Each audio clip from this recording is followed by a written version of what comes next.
السلام عليكم ورحمة الله وبركاته، اخواتي واصحابي، عاملين ايه؟ يا رب دايما تكونوا بخير. النهارده يا جماعة الفيديو بتاع النهارده فيديو مختلف عن الفيديوهات اللي احنا بنقدمها، عشان احنا طالعين نتكلم معاكم في موضوع مهم جدا، وآن الأوان اللي احنا نتكلم في الموضوع ده. طب الموضوع ده ايه؟ ولا عبارة عن ايه؟ ولا هنتكلم في ايه بالظبط؟ طبعا يا جماعة في الفترة الأخيرة ديت احنا لاحظنا كمية رسائل وتعليقات بتجيلنا، وناس كمان بتكتب لنا في اللايف. طبعا الناس اللي اكتر الرسائل دي من البنات، معظمهم بنات مبصرين. يعني الموضوع بقى ايه اللي هم بتقدم لهم؟ شباب مكفوفين. يعني واحده مثلا ايه بعتالي كومنت بتقول لي انا تقدم لي شخص كفيف وانا مبصره، فيا ترى اقبل ولا ارفض؟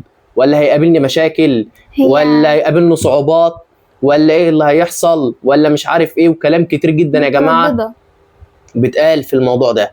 فطبعا انا قررت انا وام يوسف النهارده نطلع نتكلم معاكم في الموضوع ده، وام يوسف طبعا هتتكلم معاكم كل حاجه وهتقول لكم كل حاجه بالتفصيل طبعا. بس قبل اي حاجه يا جماعه ما تنسوش الاشتراك في القناه وتفعلوا زر الجرس عشان يوصلكم كل جديد، وتعملوا اعجاب للفيديو عشان الفيديو ده يوصل لناس كتير، لعل وعسى الناس تستفاد وتدل على الخير كفاعله.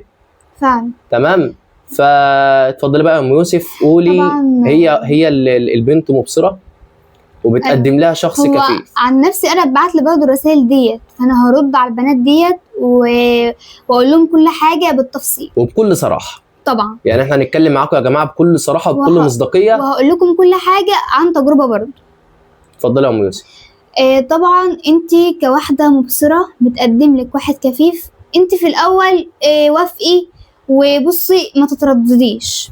تمام. انت الاول اتعاملي معاه وشوفي يعني مثلا طبعه عامل ازاي. هل الشخص ده مثلا بتاع شغل اللي هو بيشتغل بيعافر في اعاقته؟ يعني هو مثلا ايه، يعني عنده تحدي مثلا يا جدعان، بيتحدى الاعاقه بتاعته، مش اللي هو قاعد في البيت ومستسلم مثلا للاعاقه بتاعته وعايز حد يصرف عليه وعايز حد يخدمه. دي حاجه مهمه جدا برضه لازم ناخد بالنا منها طبعا. بس انت شوفي هو كده ولا لا، ما تحكميش من الاول، مش اول ما تشوفيه كفيف او كده لا ترفضي، لا ما ترفضيش، احكمي عليه الاول، شوفيه زي ما قلت لك بتاع شغل اللي هو مثلا كويس، الكلام ده كله. يعني ما تحكميش عليه من البدايه. حاولي تعاشريه مثلا عادي، احنا في فتره خطوبه، وارد ان الخطوبه تتفشكل. هي فتره الخطوبه اصلا ديت معموله للتعارف. معموله لقيتيه بتاع شغل، لقيتيه مش مستسلم للاعاقه بتاعته، لقيتيه كويس، لقيتيه، بس قبل اي حاجه يكون الشخص ده عارف ربنا. اكيد طبعا، دي اهم حاجه وقبل اي حاجه. وطبعا كمان تبقى عارفه اهله مين، واهله دولت ناس كويسين ولا لا. دي قبل التحدي الاعاقه والكلام ده، وقبل اي حاجه. يعني بصي نقدر نقول لك اتعاملي او بص له من منظور اللي هو مبصر مش كفيف. ايوه اكن متقدم لك واحد مبصر، اللي هو ازاي بقى تشوفي الاول طبعه عامل ازاي، كويس ولا لا، محترم ولا لا، بيشرب دخان ولا لا، هل الشخص ده عارف ربنا ولا لا، هل الشخص ده اهله كويسين، اهله محترمين ولا لا. فانت ما تتسرعيش وترفضي عشان هو كفيف، لا، ما ممكن يكون كفيف بس احسن من المبصر. بس يا جماعه عايزه اقول لك حاجه، من نصيحه من اخت الاخت، ما تبصلوش من نظره اللي هو مثلا كفيف او الكلام ده، لا، الحب مش بالشكل والعشره مش بالشكل. انت دلوقتي لما تبص لشكله ومثلا طبعه وحش، يعني شكله مش هينفعك، اهم حاجه انه يكون ابن ناس، عارف ربنا، كويس في حقك، صح. بصوا بيعرف يشتغل مسؤوليه، الكلام ده، لان الشكل مش هينفع. الحاجه دي الروح هي اللي انت يعني هي اللي بتدوم، هي اللي بتدوم. فانت ما تبصيش على ان هو كفيف بقى وخلاص كده، كل همك اللي هو كفيف. ياما كفيف مبصر وياما مبصر كفيف. وعلى فكره الكفيف فيه مميزات كتيره قوي حلوه عن المبصر. يعني ممكن تكوني مثلا معاكي واحد كفيف، خطيبك او جوزك او مثلا هيتقدم الكلام ده، لو انت عارفه يعني شخص كفيف، الشخص الكفيف ده ممكن يكون حاسس بيكي اكتر من المبصر. ممكن المبصر يكون شايفك بس مش حاسس بيكي ولا عارف فيكي ايه، ولا زعلانه ولا متضايقه. تسلمي. صح. الكفيف هي ممكن يحس بيكي بس من ساعه ما يسمع صوتك، صح، يعرف انت فيكي ايه وبيكي ايه، وبصي هيفسرك من اولك لاخرك. لكن المبصر ممكن يكون مش شايفك ولا حاسس بيكي اصلا، ممكن يكون مبصر بس اعمى. ايوه والله ياما مبصر اعمى والله.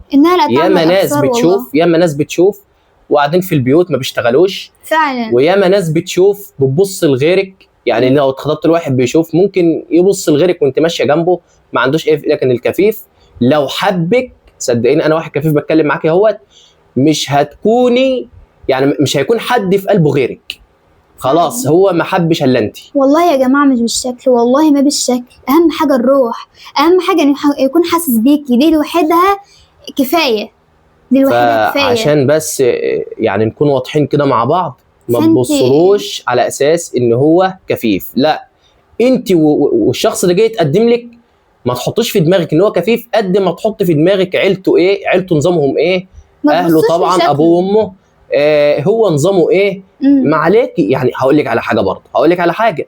انت دلوقتي لو اتخطبتي مثلا لواحد مبصر واتجوزتي واحد مبصر، مم. يعني انت اتخطبت المبصر واتجوزتي عادي خالص اهو، قدري ان المبصر دوت عمل حادثه وبقى كفيف. يعني وكف بصره مم. وهو متجوزك، هترميه في الشارع؟ لا. مش هتخدميه؟ هتبعدي عنه؟ مش هيهمك شكله اصلا، ليه؟ لان اصبح ان حكايه ان هو كفيف ديت لا عادي، يعني ياما مكفوفين دلوقتي ما شاء الله دلوقتي بيمشوا لوحدهم، ما شاء الله دلوقتي في برامج كتيره نزلت للمكفوفين، التكنولوجيا اتقدمت لا بس اقطعك يا بيوسف، معلش لو اتفضل. اقطعك في الكلام. طبعا يا جماعه التكنولوجيا برضو مش سبب، مش كل حاجه. هي مش سبب ولا كل حاجه في انه مثلا يكون بيعرف يعمل كل حاجه، لا، التحدي تحدي منه هو، لو حتى ما فيش تكنولوجيا ولا في برامج ولا في كل ده، التحدي منه هو بالنفس، لو بتحدى عقله مثلا بيعمل كل حاجه، بيحاول على قد ما بيقدر يعمل اي حاجه في البيت، بيحاول على قد ما يقدر يدور على شغل، الكلام ده مش عايز يقعد في البيت، ده طبعا بعيدا عن التكنولوجيا والتليفونات والكلام ده، صح ولا ايه يا ابو يوسف؟ تمام صح كده. يعني. وكمان في حاجه عايز اوضحها لك برضه، اعملي حسابك اللي انت خلاص انت اتخطبت لواحد كفيف اهوت واقتنعتي ووافقت عليه واهله كويسين وهو كويس وشايفاه يعني بتاع شغل وكده وهيقدر يصرف عليكي، يعني بصي انتقادات كتيره هتقابلك طبعا من اقرب الناس ليكي، وياما ناس هتقول لك لا بلاش ده، وده مش هيعرف، وده مش هيعرف يصرف عليكي، وده هتخدميه. أيوة. والله يا جماعه انا بجد يعني الحاجه ديت بجد حاجه غريبه جدا جدا، والحاجه ديت يعني بتتعبني لما بسمعها. يعني ايه هتخدميه؟ طب ما انت معلش في الكلمه، ما انت لو اتخطبت واتجوزت لواحد مبصر ما انت هتخدميه برضه. بصوا طبعا انت يوم ما يتقدم لك واحد كفيف، مثلا هتلاقي اقرب الناس ليكي لا ده كفيف وانت ازاي وعيشي حياتك، اتجوزي واحد مبصر انت ما تستاهليش، مش عارف، لا، انت طالما عارفه ان انت هتكوني مرتاحه مع الشخص ده خلاص، سواء كفيف او مبصر ما يهمكيش. الكفيف ده والله والله والله حياته يعني بسم الله ما شاء الله، يعني زيه زي اي واحد مبصر عادي جدا. انت دلوقتي اتجوزت واحد كفيف مثلا، بس قبل اي حاجه انت طبعا هتكون عارفه كل حاجه، فتره الخطوبه هتبقى عارفه ان هو بيعمل ايه ماشي ازاي، طريقته مثلا عامله ازاي، انت هتكون برضو اتعودت على شويه حاجات منه. طبعا فتره الخطوبه زي ما قلت كده معموله للتعارف، وبعد الجواز يعني ربنا يكمل ما بينكم يا رب ويصلح ما بينكم الاحوال جميعا. طبعا لازم أن يكون في ما بينك وما بينه اشارات، لو مثلا قاعدين في مكان عام ماشيين وسط ناس لازم أن يكون في بينكم اشارات. طبعا الحاجات دي برضو ايه، انا عن تجربه والله، انا بعمل كل اللي انا بقول لكم عليه. يعني ام يوسف بجد معودانا على حاجات كده، اللي هو مثلا انا ماشي في الشارع وفي ناس قاعده يعني بتقوم غمزاني، غمزاني ناس في قاعده اقول سلام عليكم عشان اقول سلام عليكم، مش اللي هي بقى بتقوم قايله لي ايه في ناس قاعده هتقول سلام عليكم، لا ما ينفعش، ما ينفعش. يعني في اشارات ما بيننا كده، وفي حاجات يعني احنا الاثنين حافظينها. مثلا داخل على مكان عالي او مكان واطي، حاولي برضو يكون ما بينك وما بينه اشاره. مثلا قاعد وسط ناس وانت عايزه تعرفيه حاجه او كده، يعني ما بينك وبينه ما تروحيش تعلي صوتك قدام الناس تقولي ده في كذا ده انت عايز. ولكن يا جماعه اللي انا عايز اوصله لكم برضو، الكفيف بيخدم نفسه، بيعرف يلبس هدومه لوحده، بيعرف يخش ياخد شاور لوحده، يعني معلش يا ابو يوسف في حاجه والله يا جماعه الكفيف يعني العم عمل قلبي يا جدعان، والله الكفيف بيتحرك عادي وبيعمل اللي هو عايزه. عارفين يا جماعه والله بجد انا اول مره احكي الموقف ده قدام ابو يوسف، هو طبعا ما بيعرفش ان الحاجه دي انا لسه فاكراها لحد دلوقتي معلش.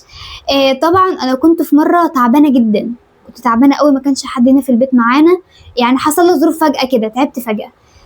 طبعا كنت محتاجه بقى حاجات سخنه واكل وحاجات من ده، والله ان ابو يوسف دخل عمل لي حاجه سخنه وعمل لي اكل وجاب لي لحد عندي. يا انت لسه فاكره الموقف ده؟ والله عمل لي كده مع انه كفيف، انا كنت مفكره مثلا رايح يشرب او رايح يعمل حاجه، قفل عليا باب الاوضه وطلع وعمل لي الحاجه السخنه وجاب لي لحد عندي. تتخيلوا بقى بما انه كفيف. ام يوسف دي بنت اصول والله. والله انت اللي يعني في اصول، انا بجد فخوره بيك وربنا يخليك ليا فاكرالي وربنا كل يرزق حاجة. كل بنت حلال واحد زيك. يا رب اللهم امين. والله بجد. الله يصلح حالك يا رب يا ام يوسف، الله يخليك يا رب ورب ويسترها وان شاء معاك. الله كده يعني وينور لك قلبك. يا رب اللهم امين. وان شاء الله كده يعني افضل عايش بس عشان اسعدك وافرحك وابسطك، ربنا ينور لك. وربنا يديمنا لبعض يا رب طول العمر. يا رب اللهم امين. طيب عشان ما نطولش بقى على الناس، باختصار كده يا بنت الحلال، انت لو اتقدم لك شخص كفيف ما ترفضهوش على طول، عشريه شويه الاول، شوفي طبعا اتخطبي عامل له. ازاي. معلش يعني ما انت طالما انت مرتاحه له ماشي، اتوكلي على الله. بس في حاجه يا ابو يوسف، مش كل الكفيف، في كفيف بيعافر وفي كفيف لا مستسلم. والله يا بص يا ام يوسف، هي فانت ممكن على اختيارك بقى. لا بص يا ام يوسف، والله هي لو لقيته شخص كويس وشخص أيوة. عارف ربنا، بس مثلا مش قادر يشتغل او ما تعودش على الشغل ولا كلام من ده، هي ممكن تعوده.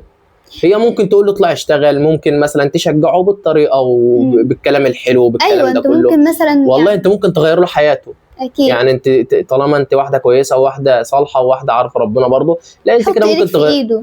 يعني ساعدوا بعض. والله يا جدعان والله العظيم الدنيا بسيطه خالص، فعلا. وكلنا يعني كمليه بنساعد وهو بعض. هيكملك. هو والله. هيكملك، انت لو احتجت حاجه برضه يعني هو يعني هيقدر، والله هيقدر. ممكن وخصوصا يكون بقى يا ممكن جماعه. يكون مثلا بيفهم في التكنولوجيا مثلا يساعدك في حياتك، ممكن يكون مثلا شخص حافظ القرآن فيحفظك القرآن، فعلا. ممكن يكون شخص مثلا بيصلي فيعودك على الصلاة. فانت ما تستعجليش وترفضي، ما تستعجليش، اتوكلي على الله، والله هتتبسط وهتفرحي وربنا هيسعدك وهيبارك لك. وما وتكفي تسمعيش برضه يا كلام جماعة، حد. وتكفي برضه يا جماعة ان هو يعني مش لان هيبص واحدة في يوم من الايام غيرك. طبعا وكمان يعني ما تسمعيش كلام حد، ما انت تسمعيش هيقابلك كلام كتير، الناس، انت هيقابلك لان كتير. الناس مش هتعيش معاكي. فعلا. انت ان رفضتيه مثلا وتقدم لك واحد تاني وحصل لك مشاكل في حياتك، هل الناس اللي كانت معترضه دي هتيجي تقعد معاك وهتصلح لك هتشمت مشاكلك؟ فيكي والله، والله هتشمت فيكي برضه. فبلاش، اتوكلي على الله وربنا يسعدك ويسعد اي واحد كويس واي واحده كويسه. فتوكلي على الله وربنا معاكم. وانتوا عارفين يا جماعة، انا كأم يوسف، انا لما ابو يوسف جيت اقدم له كده، والله اقرب الناس ليا رفضوه. لا ده كبير، ده انت لسه صغيرة، شوفي حياتك مع واحد مبصر. انا كنت شايفة فيه كل حاجة، كنت حاسه ان هو يبقى ابن اصول، وفعلا طلع الكلام ده صح. مع عشرتي يعني معاه وكده ايام الخطوبه اكتشفت كل حاجه، اكتشفت ان هو ابن اصول، محترم، عارف ربنا، هيراعي ربنا فيا، ويعني بيعافر. هو بيعافر بصراحه، من يوم ما عرفني هو بيعافر ومتحدي الاعاقه بتاعته. طبعا يا جماعه يعني لازم الواحد يعافر. يعني طبعا اتجوزت وبقيت مسؤول دلوقتي من زوجه، وطبعا لما خلفت كمان بقيت مسؤول من ابن. يعني لازم الواحد يعافر في الدنيا دي، يعني الواحد هيعمل ايه؟ قلبك يا رب. فطبعا يا جماعه عشان بس ما نطولش عليكم، احنا كنا يعني مبسوطين جدا واحنا بنتكلم معاكم دلوقتي. طبعا يا جماعه، وبرده لو اي بنت عندها اي وقلنا سؤال نطلع اي حد عنده يسال في اي حاجه يبعت لنا، واحنا برضه هنعمل فيديو وهنرد عليكم وهنتكلم معاكم بكل صراحه في كل حاجه. فعلا. احنا فتحنا لكم قلبنا النهارده واتكلمنا معاكم عشان انتوا تستاهلوا كل خير والله. فعلا والله بجد. واي بنت محتاجه اي حاجه تسالني وانا تحت امرها في اي وقت، وارد عليها في فيديو برضه. فربنا يفرحكم يا رب ويسعد قلوبكم ويجعل ايامكم كلها فرح وسعاده يا رب. واحنا بنتمنى لكم الخير، فاحنا قلنا نطلع نعمل الفيديو دوت ونتكلم معاكم وندردش معاكم كده، وان شاء الله يعني تكونوا استفدتوا من الكلام ده كله ان شاء الله. ونقول لهم ايه بقى يا ام يوسف؟ يلا سلام. سلام.